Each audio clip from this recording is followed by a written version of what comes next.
결혼 생활 35년. 긴 세월을 함께 산 부부를 흔히 동반자라고 부릅니다. 같은 곳을 바라보며 함께 걷는 사람. 참 아름다운 말이죠. 하지만 현실의 부부에게 그 단어는 종종 다른 의미로 변질되곤 합니다.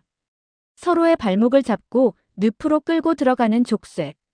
혹은 숨소리조차 듣기 싫지만 죽지 못해 같이 사는 룸메이트. 오늘 들려드릴 이야기의 주인공, 미숙 씨에게 남편은 거대한 벽이었습니다. 평생 가족을 위해 헌신했지만 정작 자신의 이름 석자는 잃어버린 여자. 그리고 은퇴 후 권위는 사라지고 짜증만 남은 채 아내의 등 뒤에 숨어버린 남자. 사랑해서 결혼했지만 서로를 살리기 위해 헤어짐을 선택한 어느 노부부의 아주 특별한 졸업 이야기를 시작합니다. 오후 7시. 서울의 한 34평 아파트. 거실에는 무거운 정막만이 감돕니다. 들리는 것이라곤 TV 뉴스 앵커의 건조한 목소리와 식탁에서 후루룩 쩝쩝 찌개를 먹는 남편 영호 씨의 소리뿐입니다. 올해 62살인 미숙 씨는 그 소리가 끔찍하게 싫습니다. 예전에는 남편이 밥 먹는 모습만 봐도 배가 불렀던 적이 있었죠. 하지만 지금은 그 소리가 마치 쇠를 갉아먹는 소리처럼 신경을 곤두세우게 합니다. 미숙 씨는 밥그릇에 코를 박고 깨작거립니다. 체할 것 같습니다. 아니, 이미 마음은 오래전부터 체해 있었습니다. 35년 동안 매일 하루도 빠짐없이 차려낸 밥상입니다. 잘 먹었다, 고생했다는 따뜻한 말 한마디면 좋겠을 텐데. 65의 남편 영호 씨는 숟가락을 탁 소리나게 내려놓으며 미간을 잔뜩 찌푸립니다. 국이 짜다. 콩나물은 너무 삶아서 질기고. 하루 종일 집에 있으면서 간 하나 제대로 못 맞춰? 미숙 씨의 가슴이 덜컥 내려앉습니다. 욱하고 치밀어 오르는 말을 삼키고 그녀는 묵묵히 국그릇을 가져갑니다. 물 더 부어올게요. 영호 씨는 은퇴한 지 3년 차입니다. 현직에 있을 때는 가부장적인 권위라는 갑옷을 입고 있었고 은퇴한 지금은 어린아이 같은 짜증이라는 무기를 휘두릅니다. 그는 하루 종일 거실 소파 한가운데를 차지하고 누워 있습니다. 마치 그 소파와 한 몸이 된 것처럼요. 미숙 씨가 청소기를 돌리면 시끄럽다. 뉴스 안 들린다고 소리치고 주방에서 달그락거리면 산만하다고 타박합니다. 넓은 아파트지만 미숙 씨에게 이곳은 감옥이나 다름없습니다. 거실에 나가면 남편의 감시하는 눈초리가 느껴지고 안방에 들어가면 벽에 막힌 듯 답답합니다.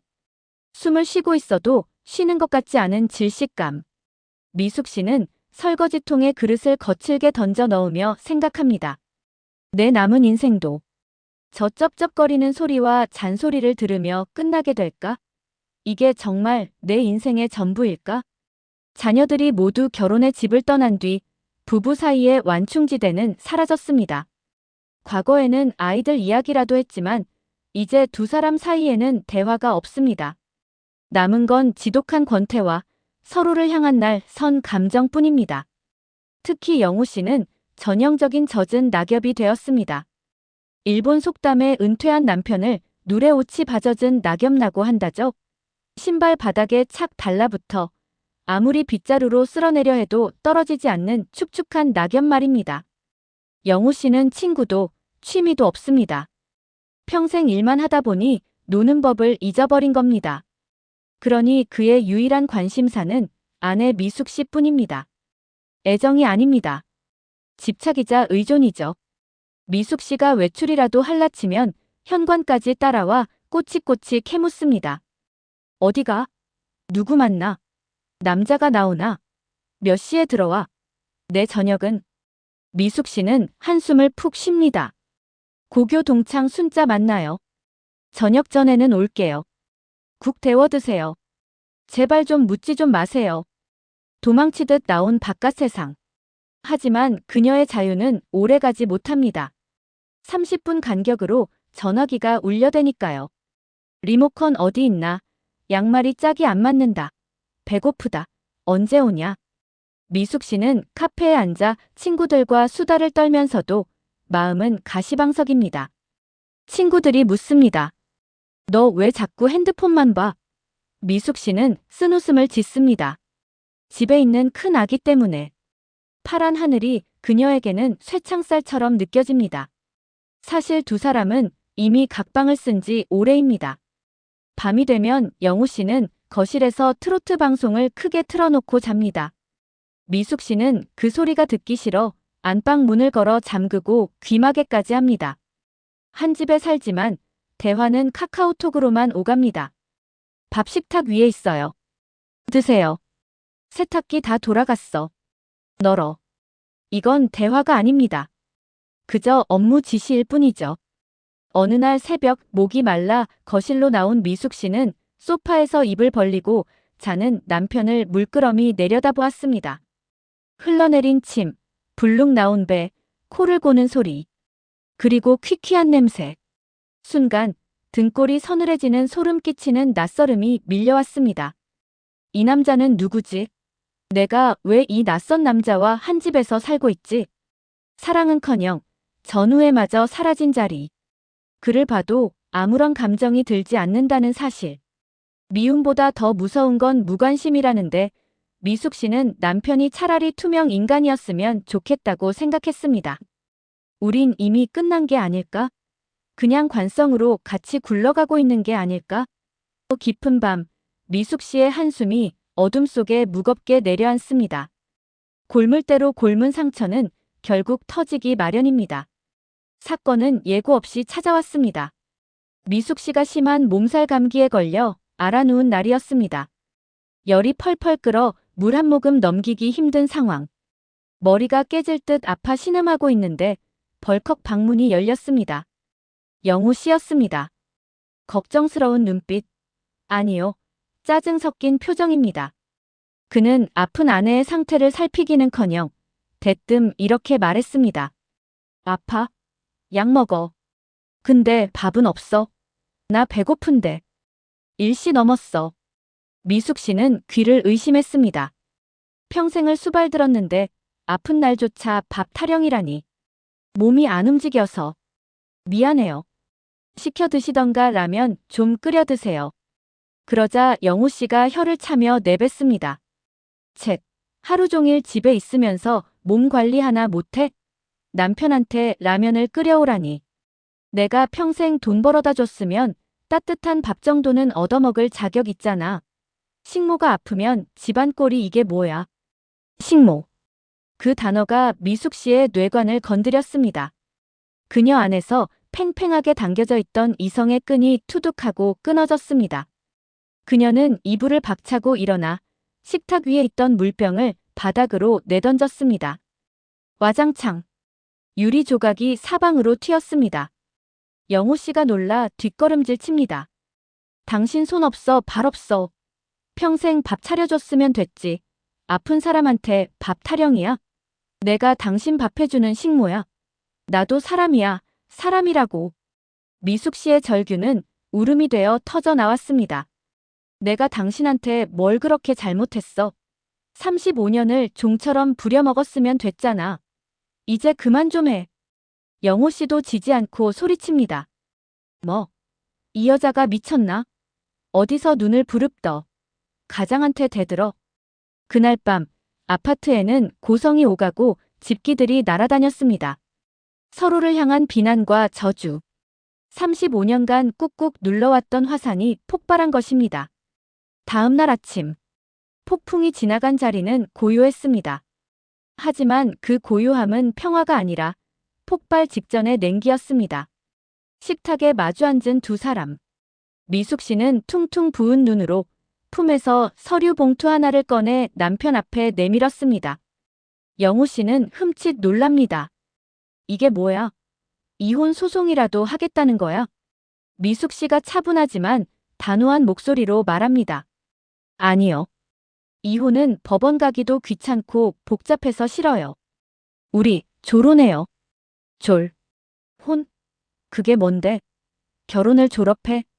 미숙 씨는 밤새 직접 작성한 A사 용지 한 장, 졸혼 합의서를 읽어 내려갔습니다. 첫째, 서로 간섭하지 않고 따로 산다. 나는 오늘부로 나가요. 이미 원룸 계약했어요. 둘째, 이혼은 하지 않되. 만남은 한 달에 한 번으로 제한한다. 셋째, 생활비는 각자 해결한다. 내 몫의 국민연금 절반과 내가 알바해서 번 돈으로 살 테니 당신 돈 필요 없어요. 넷째, 명절과 제사는 각자 집에서 알아서 챙긴다. 며느리 노릇도 졸업입니다. 영호 씨는 기가 막혀서 펄쩍 뛰었습니다. 당신 제정신이야? 다 늙어서 무슨 짓이야? 남들이 알면 뭐라고 하겠어? 쪽팔리게. 남들 시선? 그게 내 인생 대신 살아줘요. 미숙 씨는 자리에서 일어나 현관 앞에 미리 싸둔 캐리어 가방을 잡았습니다. 영호 씨, 이대로 당신이랑 살다간 나 화병으로 죽든 당신 미워하다 죽든 할 것 같아. 우리 서로 미워하지 않으려면 떨어져야 해요. 나 살려고 나가는 거예요. 당신도 이제 당신 인생 사세요. 야, 박미숙, 너 거기 안 서. 영호 씨의 고함을 뒤로하고 미숙 씨는 현관문을 열고 나갔습니다. 쿵. 문이 닫히는 소리. 그 소리는 미숙 씨에게는 해방의 종소리였고 영호 씨에게는 고립의 시작을 알리는 경종이었습니다. 졸혼 3개월 차. 두 사람의 삶은 극명하게 갈렸습니다. 영호 씨의 34평 아파트는 쓰레기장이 되어가고 있습니다. 싱크대엔 곰팡이 핀 그릇들이 산더미처럼 쌓여 있고 거실엔 말라비틀어진 배달 음식 용기가 굴러다닙니다. 세탁기 돌리는 법을 몰라 옷에선 퀴퀴한 냄새가 진동합니다. 무엇보다 그를 괴롭히는 건 뼈에 사무치는 고독이었습니다. 밤이 되면 거실에 홀로 앉아있는 영호 씨에게 공포가 찾아옵니다. 이러다 나 혼자 쓰러져 죽으면 며칠 뒤에나 발견되는 거 아냐? 뉴스에 나오는 고독사가 내 얘기가 되는 거 아냐? 아내가 차려주던 따뜻한 밥상, 잔소리인 줄 알았던 아내의 챙김. 그 모든 것이 사랑이었음을, 그리고 자신이 얼마나 무능한 가장이었는지를 그는 처절하게 깨닫습니다. 영호 씨는 퉁퉁 부른 컵라면을 먹으며 눈물을 뚝뚝 흘립니다. 미숙아, 보고 싶다. 내가 잘못했다. 후회는 언제나 늦습니다. 반면 미숙 씨가 구한 5평짜리 원룸은 작지만 천국입니다. 남편의 취향이 아닌 오직 그녀가 좋아하는 꽃무늬 커튼과 화분들로 채워졌습니다. 그녀는 아침 10시까지 늘어지게 잡니다. 밥 줘라고 깨우는 사람이 없으니까요. 듣고 싶은 클래식 음악을 크게 틀어놓고 우아하게 브런치를 먹습니다. 문화센터에서 수채화를 배우기 시작했고 새로운 친구들도 사귀었습니다. 미숙 씨, 얼굴이 폈네 폈어. 아가씨 같아. 사람들의 칭찬에 미숙 씨는 30년 만에 소리내어 호탕하게 웃습니다. 누구의 아내, 누구의 엄마가 아닌 온전한 박미숙으로 사는 삶. 공기조차 달콤했습니다. 그녀는 비로소 살아있음을 느꼈습니다. 그리고 6개월 뒤, 막내딸의 상견례 날이 되었습니다. 졸혼 후 처음으로 두 사람이 공식적으로 만나는 자리입니다. 상견례 장소에 나타난 영호 씨는 말끔하게 양복을 차려입었지만 살이 쏙 빠져 수척해 보였습니다. 어깨는 축 처져 있었죠. 반면 미숙 씨는 화사한 원피스에 세련된 머리 모양을 하고 나타났습니다. 눈빛은 반짝였고 목소리엔 힘이 있었습니다. 영호 씨는 눈부신 아내의 모습에 멍하니 넋을 잃었습니다. 내 아내가 저렇게 고운 사람이었나? 집에서 늘 늘어난 티셔츠만 입고 부엌을 서성거리던 모습과는 딴판이었습니다. 잃어버리고 나서야 보석인 줄 안다더니 영호 씨의 가슴이 30년 만에 쿵쾅거리기 시작했습니다. 상견례가 무사히 끝나고 자식들을 보낸 뒤 두 사람만 남았습니다. 어색한 침묵. 가로등 불빛 아래 선 두 사람. 영호 씨가 쭈뼛거리며 용기를 냈습니다. 저기, 밥은 먹고 다니냐? 미숙 씨가 피식 웃으며 답합니다. 네, 잘 먹죠. 당신은요? 살이 좀 빠졌네. 얼굴이 반쪽이에요. 미숙 씨는 영호 씨의 거칠어진 손과 수척한 얼굴을 보며 묘한 연민을 느꼈습니다. 예전 같았으면 꼴 좋다고 비웃었을 텐데 떨어져 지내니 미움 대신 측은지심이 생겼습니다. 거리감이 만들어낸 여유였죠. 시간 되면 커피나 한잔하고 갈래? 영호 씨의 수줍은 데이트 신청. 두 사람은 부부가 아닌 남자 대 여자로 카페에 마주 앉았습니다. 미안하다. 내가 그동안 너무 못났었지. 빨래 돌리면서 알겠더라. 당신이 얼마나 힘들었는지. 영호 씨의 진심 어린 사과. 알면 됐어요. 라면만 드시지 말고 밥 좀 해 드세요. 잔소리도 비난도 억압도 없는 담백한 대화. 35년 만에 처음으로 서로의 눈을 보고 나누는 진짜 대화였습니다. 졸혼 1년 차. 두 사람은 다시 합쳤을까요? 아니요. 여전히 따로 삽니다. 미숙 씨는 자신의 오평 원룸을 포기할 생각이 없고 영호 씨도 이제 혼자 사는 법을 터득했거든요. 하지만 매주 토요일은 두 사람의 공식적인 데이트 날입니다. 영호 씨는 이제 제법 혼자 밥도 잘 해먹고 유튜브를 보며 요리도 배웁니다. 아내에게 의존하지 않고 자기 삶을 주도적으로 살게 되니 잃어버렸던 자존감도 되찾았습니다. 토요일 오후 영호 씨는 꽃 한 송이를 사들고 미숙 씨의 원룸 초인종을 누릅니다. 띵동. 어서 와요. 오늘은 김치찌개 끓여놨어요. 오, 냄새 좋은데? 내가 오는 길에 케이크 좀 사왔어. 밥 먹고 같이 먹자. 설거지는 내가 할게. 두 사람은 맛집을 찾아다니고 심야 영화를 보고 손을 잡고 공원을 산책합니다. 가끔은 영호 씨의 집에서, 가끔은 미숙 씨의 원룸에서 잠을 청하기도 합니다. 아이러니하게도 같이 살 때는 각방을 썼던 두 사람이 떨어져 살면서 한 침대에서 손을 잡고 잠듭니다. 신혼 때도 누려보지 못한 달달한 연애를 60이 넘어서야 다시 시작한 겁니다. 우리는 결혼이라는 좁은 울타리 안에서 서로를 갉아먹고 있었어요. 너무 가까워서 서로의 가시에 찔리는 줄도 몰랐죠. 울타리를 걷어내고 한 발짝 떨어져 보니 비로소 그 사람이 꽃으로 보이기 시작했습니다. 우리는 헤어진 게 아니에요. 서로를 더 잘 사랑하기 위해 잠시 거리를 둔 것뿐이죠. 졸혼 후 우리는 비로소 진짜 부부가 되었습니다. 토요일 밤 데이트를 마치고 각자의 집으로 돌아가는 두 사람의 뒷모습. 그 발걸음은 그 어느 때보다 가볍고 경쾌합니다. 따로 또 같이 서로의 삶을 응원하며 살아가는 두 사람의 인생 2막은 지금부터가 진짜 시작입니다. 지금까지 사연 읽어주는 청춘 네버다이였습니다.